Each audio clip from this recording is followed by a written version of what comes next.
Namo Buddhaya. Welcome to yet another episode in Inner Guide Q&A program. Today we're going to be discussing about an important question, and that is the willpower. How to develop our willpower. Coming right up. So when we talk about willpower, first of all we need to understand about this. Willpower is the ability to control our emotions and put ourselves into a schedule and work on it for our own success.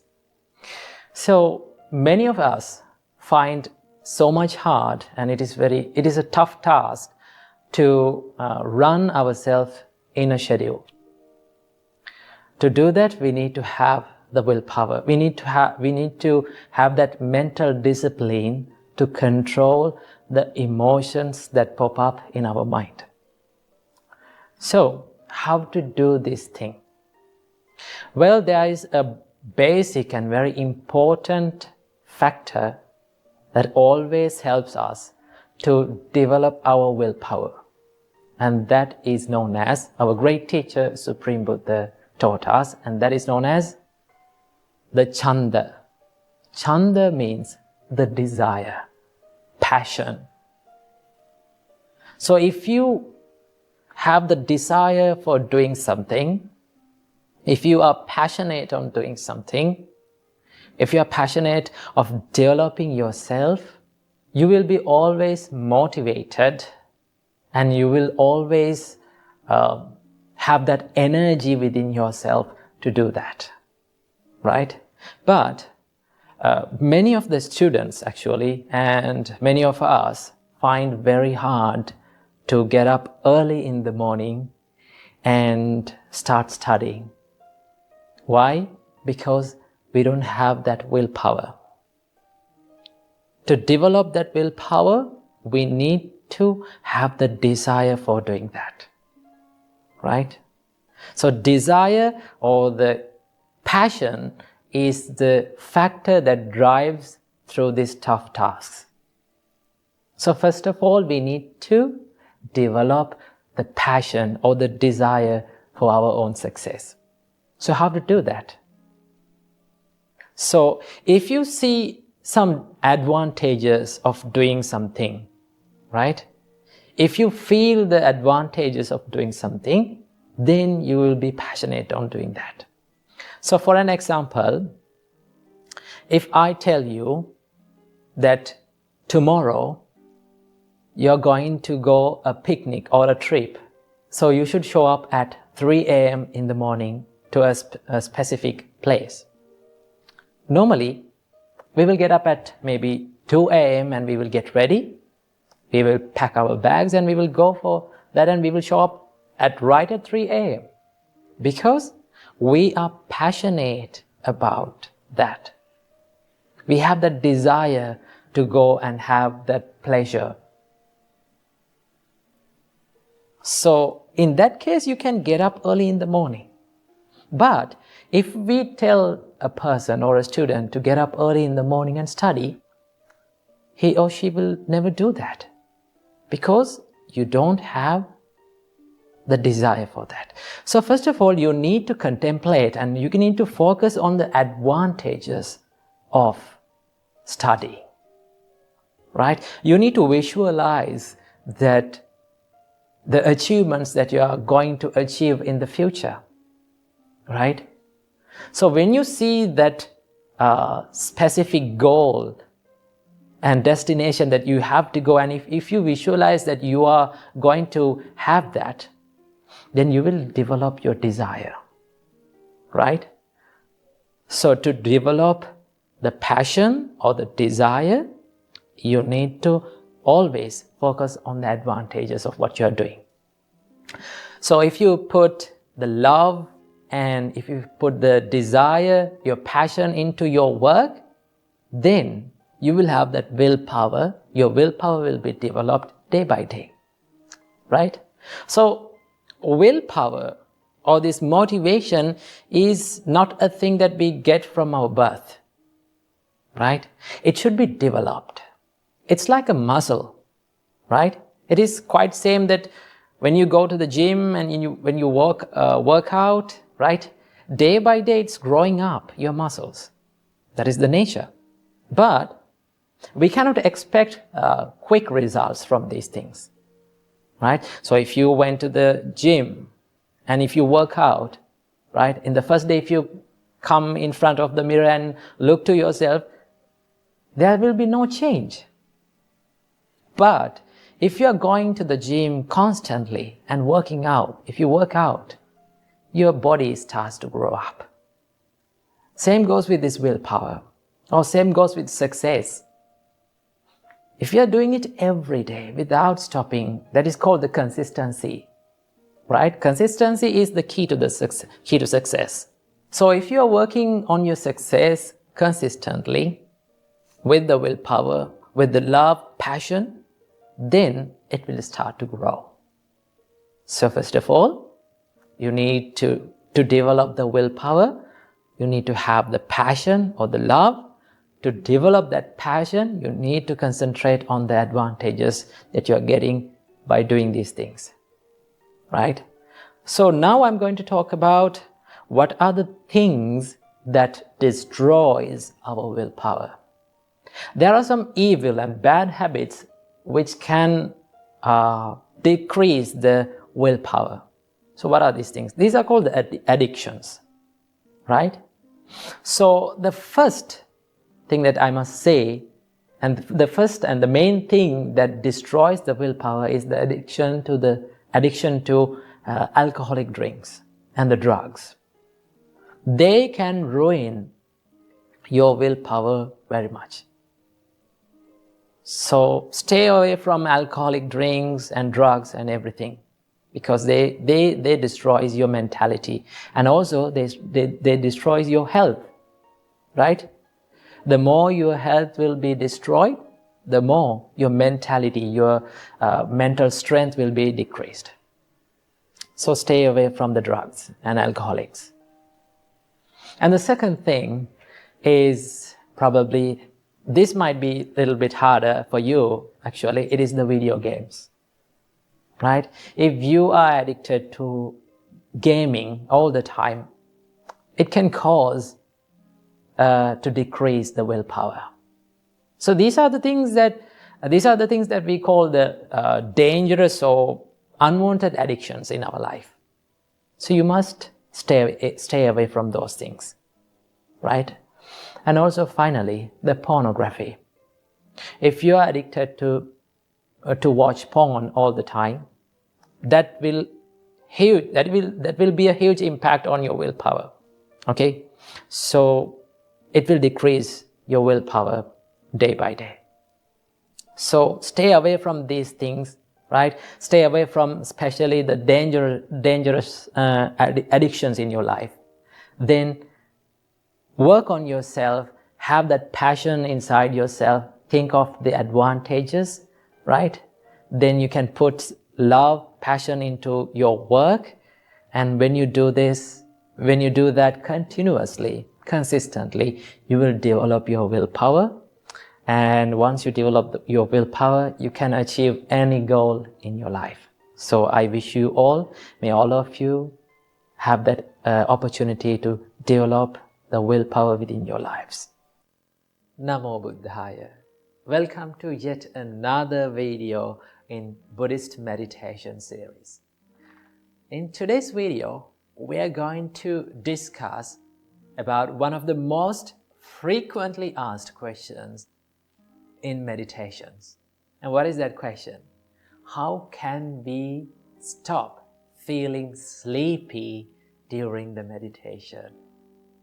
So this is one of the most frequently asked and one of the most common experiences in the meditation, and one of the most frequently asked questions from the meditation masters.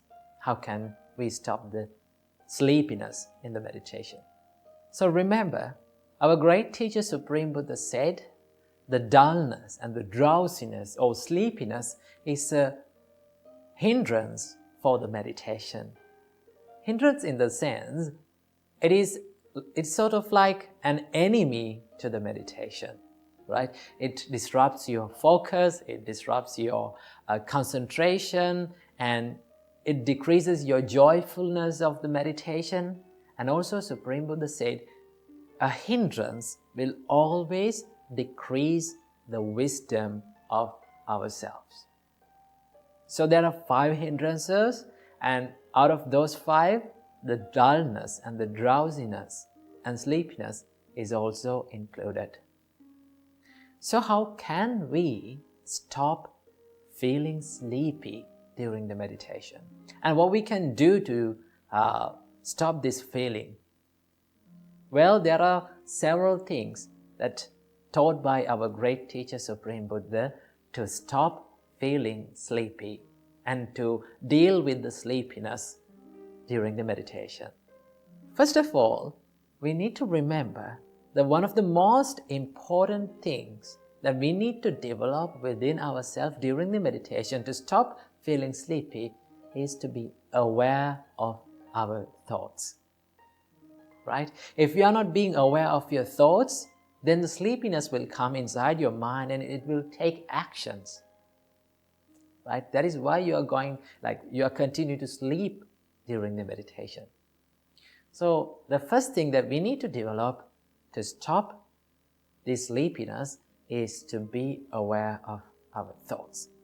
When you feel a little bit of drowsy and dizzy and drowsy during the meditation, then you need to be aware and you need to detect that thought. You need to tell to yourself, now I'm feeling sleepy. Now I have to take actions. Right? So what we can do to stop and deal with this sleepiness? Number 1, Supreme Buddha said, first of all, change the perception of meditation. That is the first thing that we can do, right? For an example, if you are doing mindfulness meditation, let's say you become more mindful about your body and you are doing meditation, and with the time you felt sleepy and drowsy. Now you need to detect that thought and to be aware of that thought, and then you need to shift your perception of meditation. So if you're doing mindfulness meditation, then you can change it to breathing meditation. When you change your perception and when you change the focus of your meditation, it will take you away from the thoughts of drowsiness and sleepiness, right? So that is the first thing that you can do to change the perception of your meditation. You can practice another meditation like loving kindness meditation or gratitude meditation, compassionate meditation, and then after some time, after you're feeling okay with that, then you can come back to the normal meditation that you were doing. So that is the first step. And number 2, Supreme Buddha said, change your perception of meditation and start to think and consider about something that you have learned before.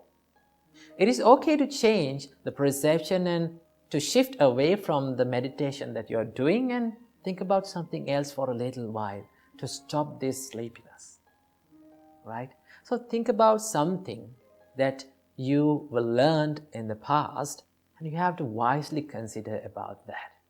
And when your mind is thinking about something, then it will distract you and it will take you away from the sleepiness, the thoughts of sleepiness. So that is the second thing that we can do. And the third thing, Supreme Buddha said, you need to recite something. It may be a chanting, it may be a verse that you have learned before. You need to chant it. Right? If your sleepiness is still there, then you can go for a chant. Right? Do a chanting for a little while, and then again, when you feel okay, come back to meditation. So this needs the patience and this needs the courage to do this. And also remember, don't enjoy the sleepiness than the meditation. That is why most of us are feeling sleepy and fall into sleep while meditation. We enjoy the sleepiness more than the meditation. Remember, when you sleep, it is also a sort of relaxation to your mind, but if you meditate correctly, if you build up the concentration and tranquility in the mind from the meditation, you will feel more refreshing and more enjoyable and more relaxed from the meditation than the sleepiness. So don't enjoy your sleepiness than the meditation. Okay, there's another thing that you can do. That is, Supreme Buddha said, you can get up from the seat and you can do a walking meditation. You can walk to back and forth by thinking about the meditation, right? When you walk and when you change your position of meditation, right, then it will also distract you from the sleepiness. So you can do the walking meditation. And still, if your sleepiness is there, then what you can do? Supreme Buddha said, pinch your ears and rub your limbs. When you pinch your ears and rub your limbs, the sleepiness will go away. That is another thing that we can do to stop feeling sleepy. And also, Supreme Buddha said, if you are still feeling sleepy, then get up from the seat and flush your eyes with cold water and go outside and look around the nature, be with the nature for a little while, and again come back and sit down and do the meditation again. And if you're feeling still sleepy, then what you can do? Supreme Buddha said, focus on a light, right? Look at a light and focus on it and take that image into your mind. Now, when we close our eyes, it normally feels like dark and we cannot see anything, right? Sometimes when we get used to the dark, normally it tends our mind to be sleepy. Then if you can imagine a light inside your mind, then your focus will be in that light. So you can stay focused to that light for a little while, and if you feel okay, then again, what you have to do, come back to the meditation again, right? And finally, this is the final thing that Supreme Buddha said us to do to stop sleepiness. Get up from your seat and think about the waking up time. I'm going to wake up from 30 minutes or 1 hour. Have a little nap, but be conscious and be aware of your sleeping time. You can have a little bit of a nap if you're feeling too much sleepy. But most of the time, many of the people who meditate, they choose the final thing first. Don't do that, right? There are many things that you can do, right? You can change the perception, you can recite, you can chant, right? And you can do the walking meditation, and you can flush your eyes with cold water. There are so many things that you can do to stop feeling sleepy. If you continue this with the time, remember, your meditation will be more successful. You will not feel sleepy anymore, right? Most of the time, the beginners of meditation feels sleepy. But when you dive more into that and when you do it for a little while, you will feel okay and you will feel more refreshing while doing meditations. So practice these things when you are doing meditation if you felt sleepy, and stay away from the sleepiness. So I hope this gave you a little bit of a light to your meditation. So practice these things and enjoy a perfect and a peaceful meditation. Namo Buddhaya. Namo Buddhaya. One of you have asked from us, how can we kill the laziness? How can we do the things without laziness? Okay, today from this Inner Guide Q&A program, we are going to discuss that how can we do the things without the laziness and how can we kill the laziness.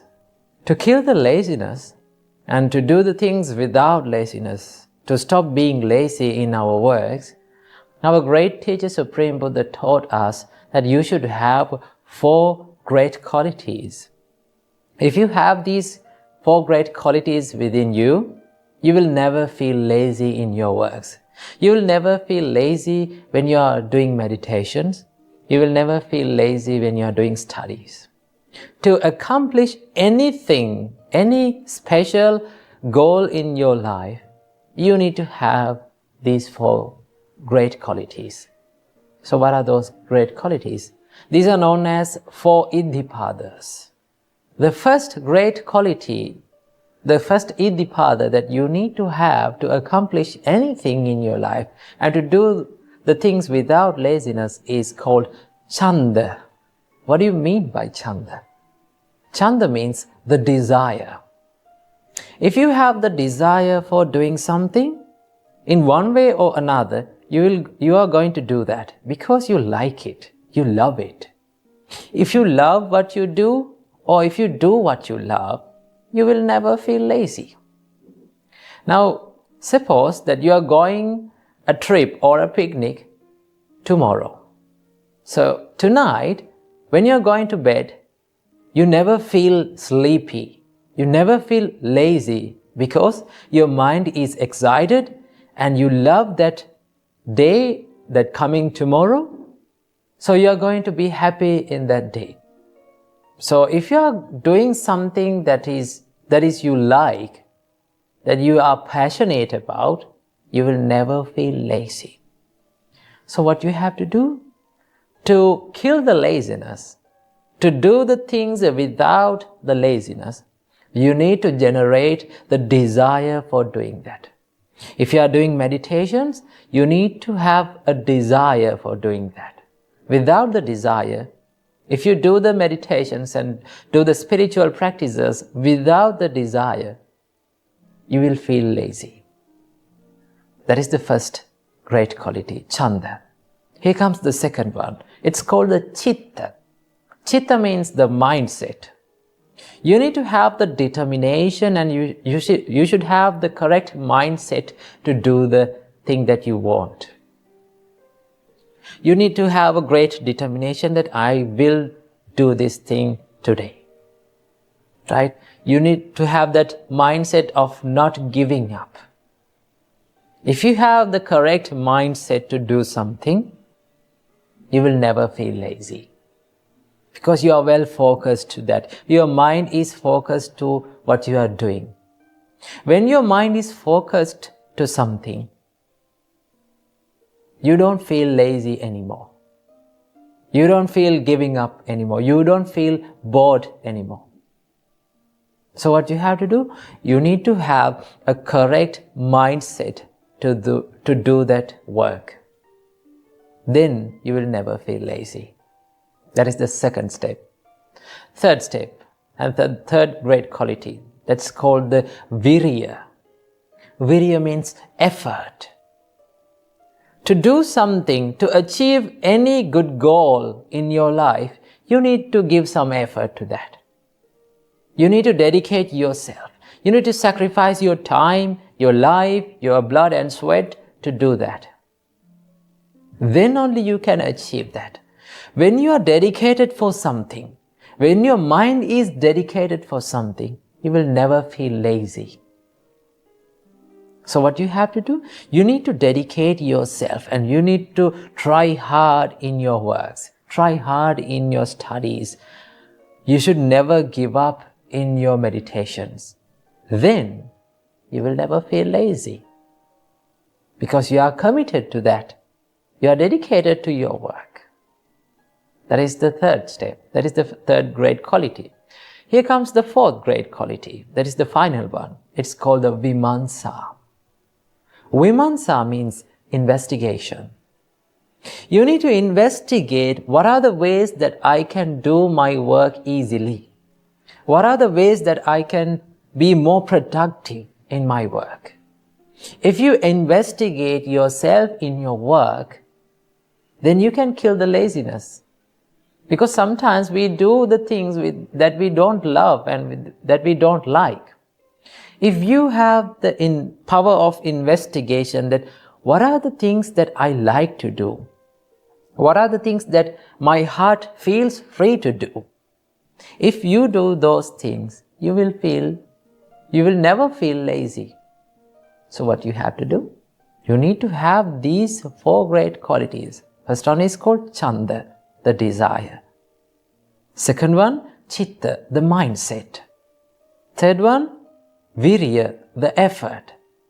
And the final one, Vimansa, the investigation. So if you have these 4 great qualities, you can do the things without the laziness, and you can kill the laziness in your life. So practice these qualities and escape from the laziness and be happy in your life. Namo Buddhaya. Welcome to another video. Today, I'm going to introduce you to this basic and simple Buddhist practice. And this practice is known as Sila. Now, the word Sila is a Pali word that we can translate it to English as ethical conduct or virtue. Now, in Buddhism, the Buddha's teachings are always directed to the liberation of mind, or it is the ultimate goal of Buddhism, the liberation of mind from all the sufferings. To achieve this state, Buddha taught us that you should practice 3 practices. First one is Sila, which we are going to discuss today. It is called the ethical conduct. Second one is Samadhi. Samadhi means concentration. And the third one is Panya, or it is known as wisdom in Buddhism. So, Sila plays a crucial role in Buddhism and Buddhist practice. So, what do you mean by ethical conduct? Ethical conduct helps you to be disciplined from your body and from your words. Okay? So, once you become disciplined from your body and from your words, then normally your mind will be disciplined. So these are coexisting, okay? That means these practices help each other, okay? Once you become disciplined with your mind, you can be disciplined from your body and from your words. Or if you become disciplined from your body and words, normally, automatically it happens that your mind will be disciplined. So that is why the Buddha introduced us these ethical conducts or practice of virtues in Buddhism. Now, basically, Buddha taught us that we need to practice 5 precepts. Okay, these are 5 guidelines that Buddha taught us to practice in daily life. Now, for someone, you may feel like they are a set of rules, but in reality, Buddha never imposed rules on anyone. Okay, these are guidelines, and these are the things that Buddha teaches us to practice because Buddha saw that there are disadvantages if you break these guidelines. For an example, the first practice of Sila is to abstain from killing beings.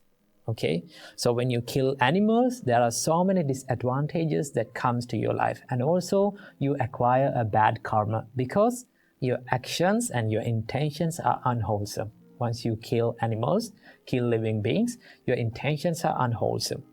So through unwholesome intentions and actions, what will happen? You will gain bad karma. And that bad karma will lead to suffering in one's life. And that is why Buddha said, there are disadvantages and there are bad consequences when you do these things. Okay, when you kill animals, when you steal, there are disadvantages that comes to your life. So as beings who likes to be happy in your life, okay, in your personal life, if you like happiness, then stay away from these bad deeds or unwholesome deeds. So abstaining from these unwholesome deeds is known as precepts in Buddhism, or Sila, or virtue in Buddhism.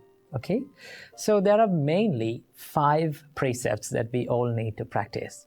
The first one is abstaining from killing beings, staying away from harming anyone's life. Okay, first one. The second practice is abstaining from stealing, abstaining from taking anyone's possessions without permission, okay, without asking. That is an unwholesome deed, and that has many bad consequences. Okay, people have to suffer if they do that. Second one is, Buddha said, abstain or stay away from sexual misconduct. Okay? Because when you engage in sexual misconduct, that leads to many bad consequences in your relationships. Okay? So Buddha said, stay away from sexual misconduct. Third one is abstain from or stay away from lying. Okay? When you lie, you break the trust of people. Once you break the trust, there are many problems in your life. Okay? There will be many problems in your life. So Buddha said that stay away from lying. And as the final precept, Buddha said that stay away from intoxicating yourself. Stay away from using drugs and other intoxicants. Okay? Because that leads to a lot of sufferings in your life.